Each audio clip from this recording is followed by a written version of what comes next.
Welcome to another Nerd Rant. Hi, it's us again, sitting here at this little small green table. And today we thought we'd go deep into theory. That is because Manu, if I haven't mentioned this often enough, is teaching by now at university. And in lack of better topics, we thought we'd go a bit into cultural sciences, maybe? I don't know how you'd describe it. I'm not sure if we are really digging deep into theory and if this is actually science. But I think it's an important topic to talk about the role of the medium, CG, what we are doing all the time, regarding how it is perceived by people. Mm-hmm. Because CG is a little bit of a strange beast, and it's not that old. Yeah. Development of CG is recent. I had the opportunity to encounter the development, the unfolding of CGI techniques myself in my career, because when I started out 1992 or so, everything was really fresh. Yeah. And of course, the field exists since the 60s, 70s maybe. If you're being generous, 60s, but yeah, realistically 70s. But in the 90s, the tools reached a state where they were actually usable by normal people without consumer tools. Soldering your own frame buffers and I don't know, moving around tons of hardware to just output 2 frames. Yeah. I mean, when I was in school, we had a image disc, as it was called. I think it looked like a CD, but the size of a LP. Yeah, Laserdisc. Laserdisc, probably. Yeah. And you had to write out your animation to this disc overnight. It took forever over the network, and then you could just play it back in real time and record it to a VCR. Okay. That was involved. Well, the technical aspect of the field evolved quite a bit in the last couple of years or decades even. Yeah. I think the introduction of graphic cards marks a fundamental shift in how we use the technology, and the applications that we use to create CG are a lot more mature than they used to be. So the technical side of things is all set. But what about perception?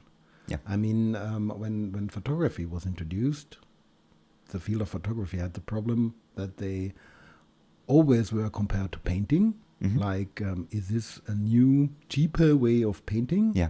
And it took some time until photography developed a unique art style, or until people started to use a medium in a unique fashion. And at the same time, maybe it triggered also the development of more abstract styles in painting, I assume. Probably, true.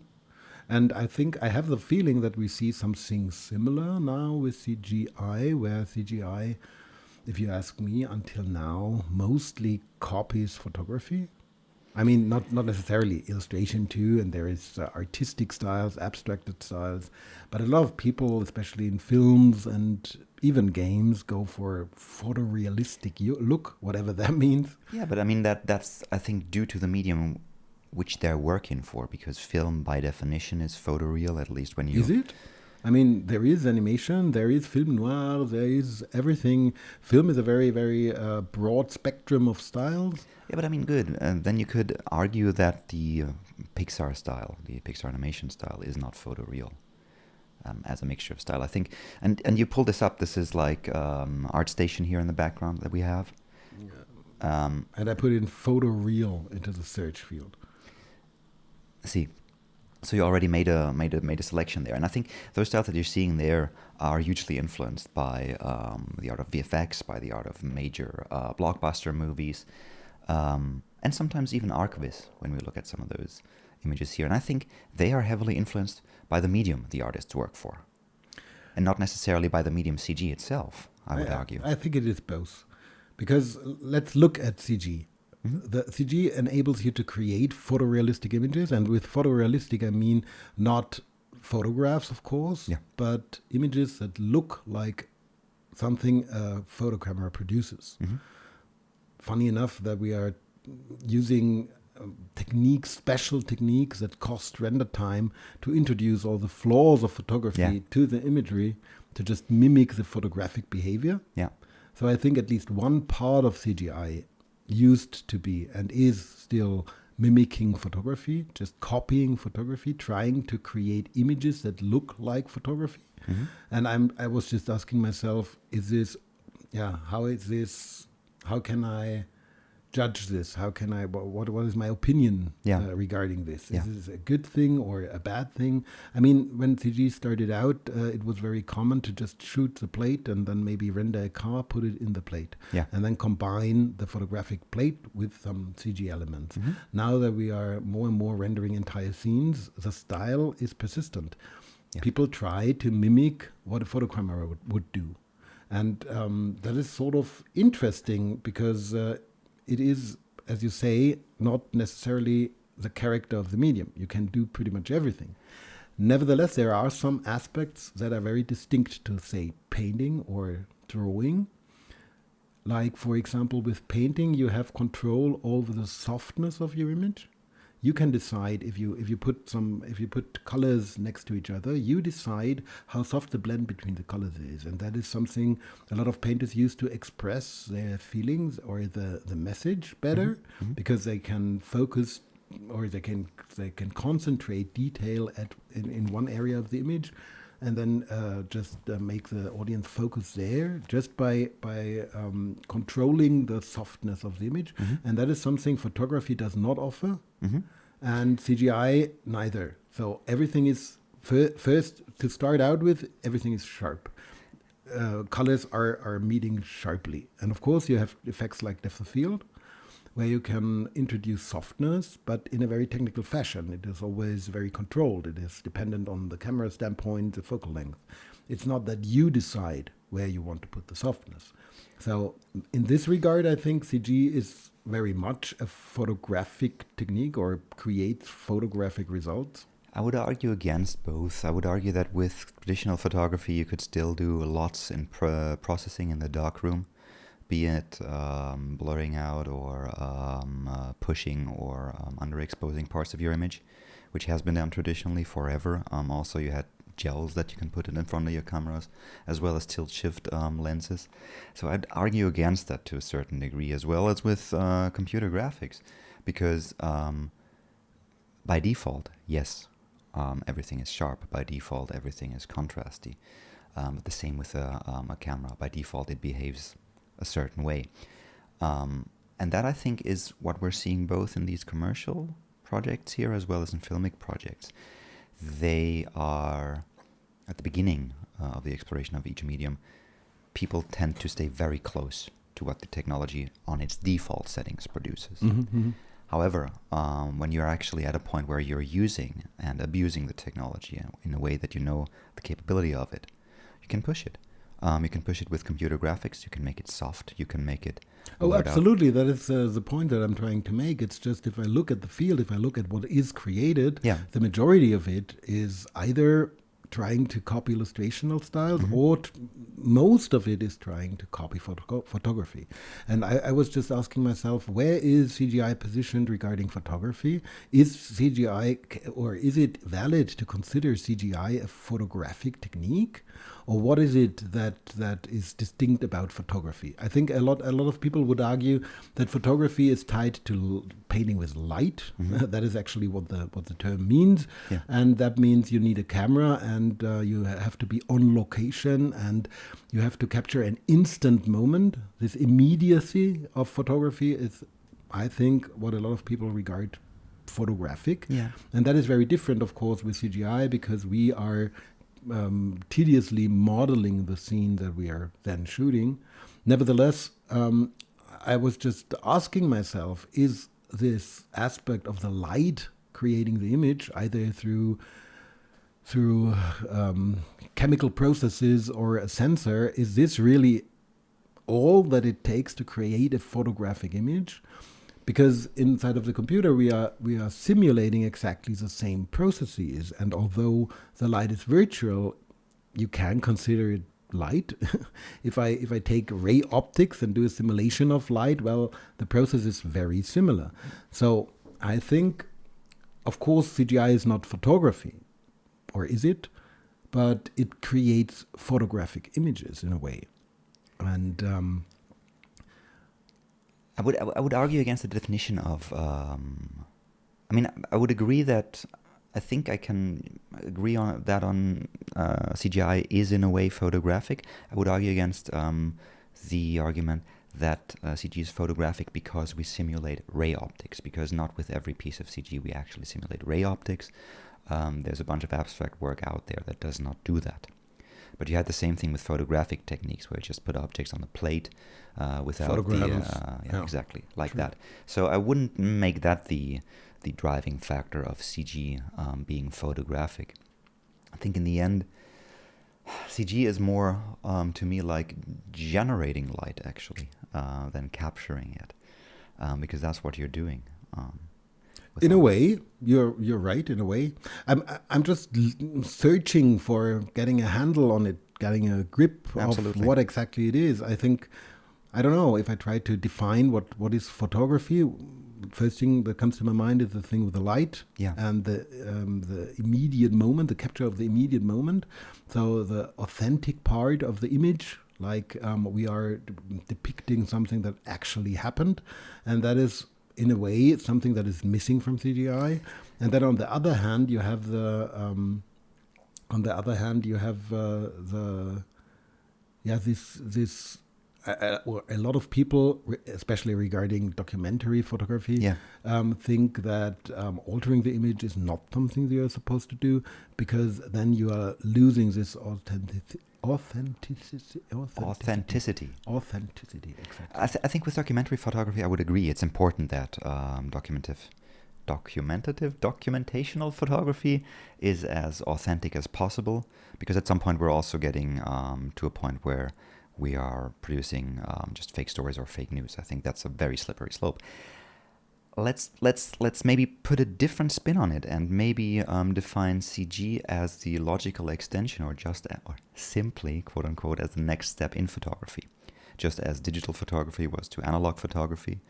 Because what we are also seeing, I think, with smartphones is a fusion of CG techniques and photographic techniques. Yeah, thanks for mentioning it, because regarding the authentic, it is really highly questionable, because if you're taking a photo with a smartphone, it really goes through layers and layers of AI and post-processing to create your skin. Exactly. Not only that, but the smartphone actually makes choices about how exactly to present the subject to you. Yeah. So I don't think we can talk about authentic photography if we are using a smartphone, at least. And on the other hand, I was thinking about virtual reality in general. So if you say with classic CGI techniques, you are building your subject, and like you say, creating light to create the image you have in your mind. That is, of course, more like painting or illustration or drawing, because you are creating the subject. But what if you are creating a virtual immersive environment, like some VR game or something, and then you're inside of this game, which is 3D, which is created through CGI techniques, and then you're just taking a screenshot of this. What about this? It is very immediate. It is an immersive experience, and you're capturing the immediate moment of an experience you're getting. So, in a sense, this is photography to me. Yeah, absolutely. You could compare it to going through an exhibition, whatever. Let's take Olafur Eliasson's exhibitions and taking pictures of that. Yeah. I mean, the question with the VR as well as with the exhibition is, has it been designed for photography, with photography in mind, or has it been designed as an experience that you, as the person, should get immersed with? Yeah, it depends, I think. I mean, even in Zelda Breath of the Wild, taking photos of the virtual environment is an important game concept. So it is used.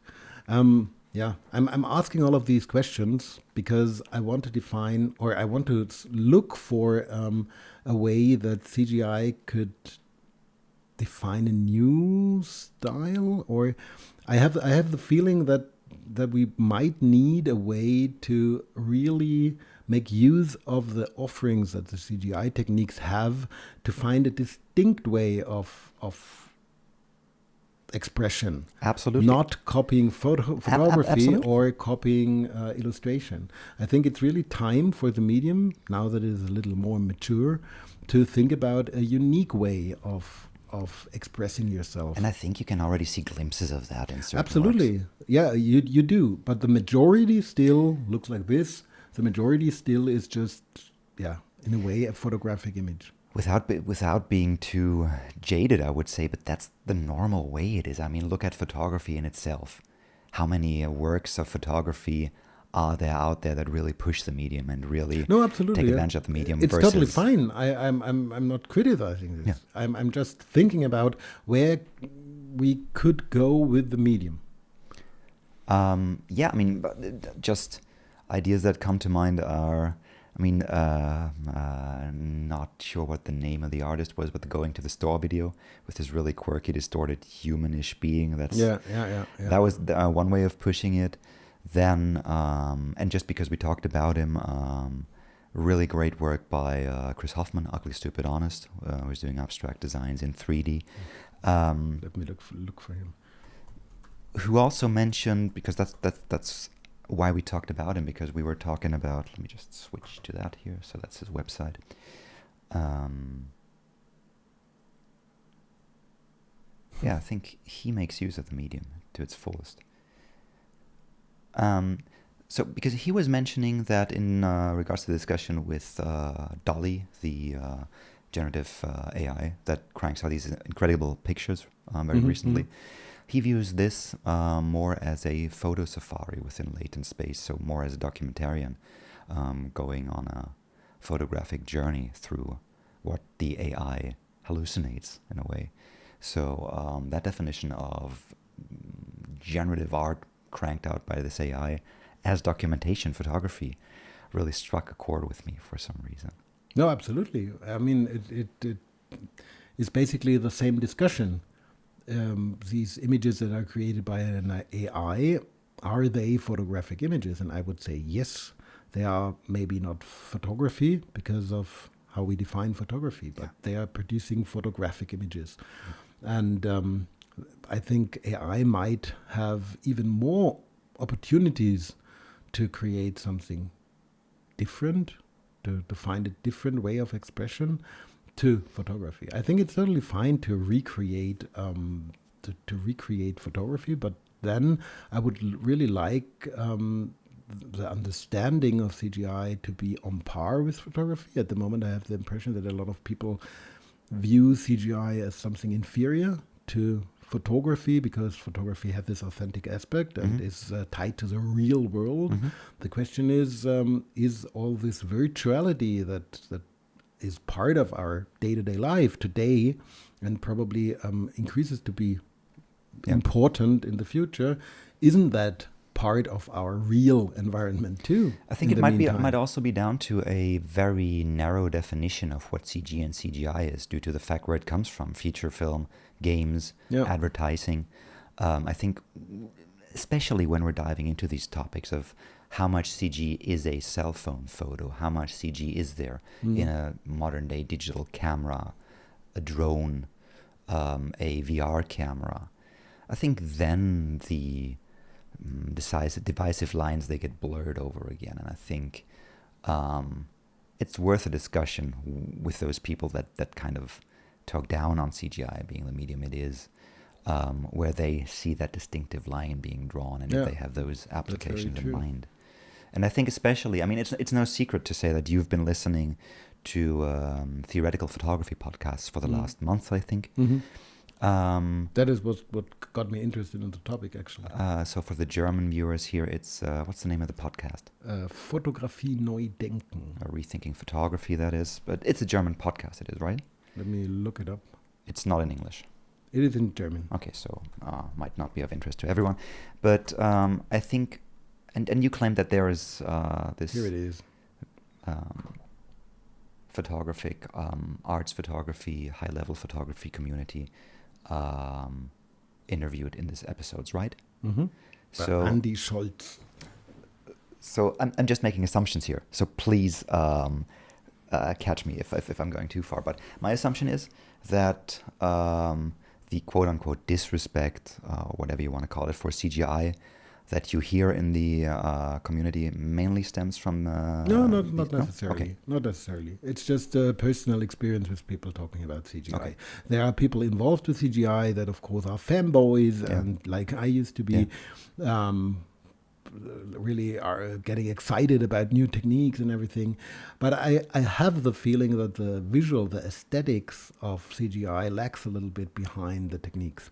It is it is very much about the technical aspects of CGI. It used to be in the last 2 decades at least.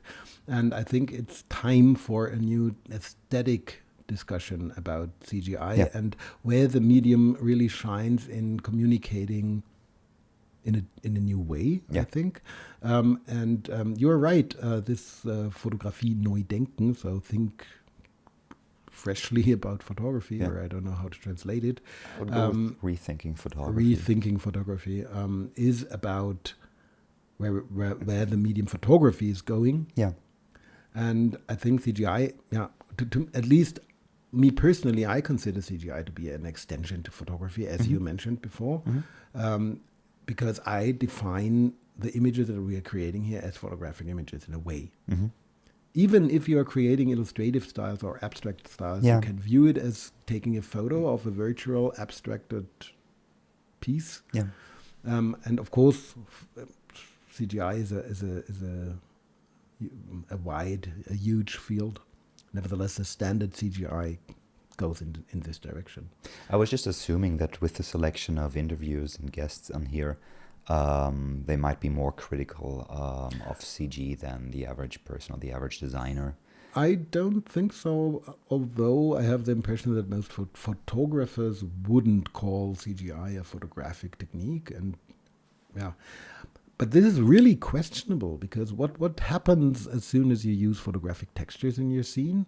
So where is the difference? Just think about it. If you're taking a photo of something, or if you're taking a photo, then mapping this to geometry and then rendering this, where is the photographic aspect of everything lost? What about photogrammetry? That is a photographic technique, and you're painting with light. You're capturing the data through light, through sensor, and then you're using the data in 3D and creating an image from this data. So while being not that immediate, probably, you are capturing the essence of an object in the moment, and then you're using it and you're creating the image in a different way through a processor. But to be honest, even if you're using a mirrorless camera by Sony, the processor is deciding on how to create the image. Yeah, absolutely. So I really think we should view CGI as a photographic technique, and that means that all the theory about photography sort of applies. And I'm very interested in where this should or could go in the future. So when will we start developing it further beyond copying styles from other media? I think I'm not sure if it helps, but it's always interesting to look at analogies. And I think the analogy would be the development of photography versus painting. And the first, 20, 40, 60 years was just improving the technology to a point where we had sharp images, where we had decent lenses, where we had fast-ish films, then color film. And then after you had most of the design tools available that you had in painting, color, framing, sharpness, then you could fully use the medium to express yourself artistically, I think. And that's, of course, necessary, right? Yeah. The medium has to be developed to really start to think about the contents. But I have the impression, don't you have the impression that CGI reached a point where it is mature enough to really be considered a medium that you can do everything with? I really feel the pain from 15 years back when it was impossible to create certain things through CGI because just the algorithms and the hardware were so bad that it was impossible. Today I have the feeling that really the medium is not holding us back anymore. Techniques. Not me and you, but keep in mind, we are doing this for decades. That's I think within the next 5 to 10 years, we will see technology evolving to a point where CGI truly is democratized. You could argue that it's already democratized now in ways with open source software, with cheaper GPUs, with cheaper computers, with cloud rendering. That's a very important point. You are right. People are talking a lot about democratizing photography. Yeah. And what they usually mean with this is the introduction of the smartphone, because a smartphone is a device that everybody has and everybody can use. Or before that, the single-use cameras that you get for, I don't know, 15, 20 bucks. That's true. But the smartphone really put a photo camera in the hands of everybody. Yeah. And you always have it with you. You can use it easily. No deep understanding of the field required. And that is something we did not reach yet. Absolutely not. It's huge barriers to entry still. Yeah. You have to pay hardware, you have to pay software, or at least internet access. And you have to do the learning. Exactly. Even with products like the newly created software by Adobe or Keyshot or stuff like that, that is really aimed at creating images quickly, it is still a lot of learning to you do. Still have to occupy yourself with it. It's more comparable to a DSLR or an SLR in former terms, maybe. Yeah, probably it just takes more time until we reach a point where people can really free themselves from the technological burdens that they encounter when they try to do CGI. That's true. And I think we're going to see that within the next 5 to 10 years. I'm really optimistic. I mean, we're looking at the not only the dolly, but also the instant nerves from NVIDIA, doing incredible stuff with volumetrics. I think we're going to see democratization being available really widespread. Oh yeah, you're trying to pull up DALL-E. Yeah, it's OpenAI. Yeah, right. Here that's, it is. That's the thing. It's a system that creates photorealistic images from text. So you give it a description, like an astronaut riding a horse in a photorealistic style, and then the software comes up with this image on its own. So it's a very, very interesting approach by OpenAI. Another example. Yeah, just keep it still here. Yeah. Yeah. Yeah, that's the photorealistic style. And then there's the stuff that it is creating. Yeah. And that will transform the field quite a bit, probably. I think so. And also, I hope that, I'm not sure if I hope it, but it's going to be interesting to see how much of CG is going to be created on a mobile device, excuse me, on a mobile device versus a laptop versus a desktop. Yeah. And how that drives not only the development of the style, but also the tools that we are using and how that feeds back into the style. Because a smartphone, on the one hand, is very useful because it's so ubiquitous. It's got sensors and tools that no desktop has. GPS, motion tracking, sometimes LiDAR. But it's also limited compared to desktop, so not precise input, user interface limitations. At the moment. Yeah, absolutely. So that's all exciting stuff to come in the near midterm future. There's one more thing that I wanted to mention, and that is the topic of NFTs. Okay. Because as you all know, both of us, we are not fans of NFTs at all because of a lot of reasons. But one thing that NFTs actually changed, in my opinion, is they created sort of a push in creativity, I have the feeling.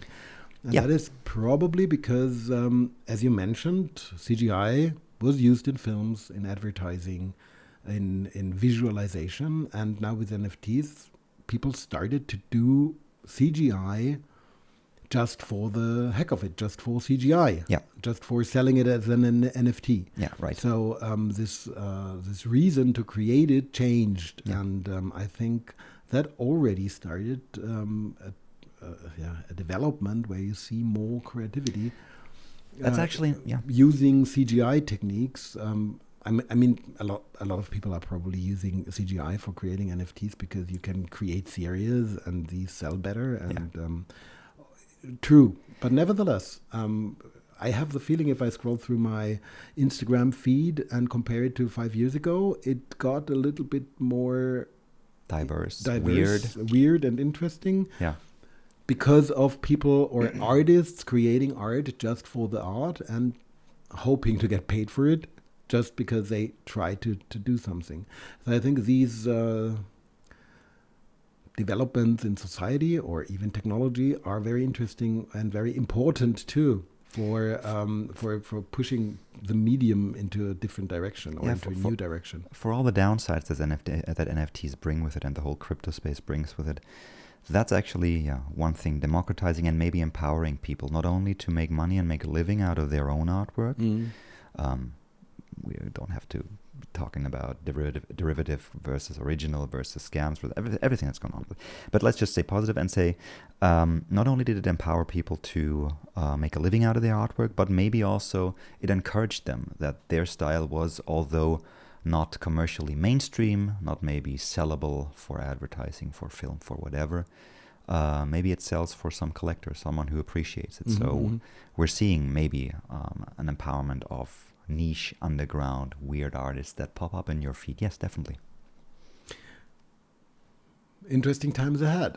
Absolutely. In the field of CGI. And we are part of it, which is which great. is super excited. You most likely are part of it as well. So let us know your thoughts on, is CGI photography, is photography CGI?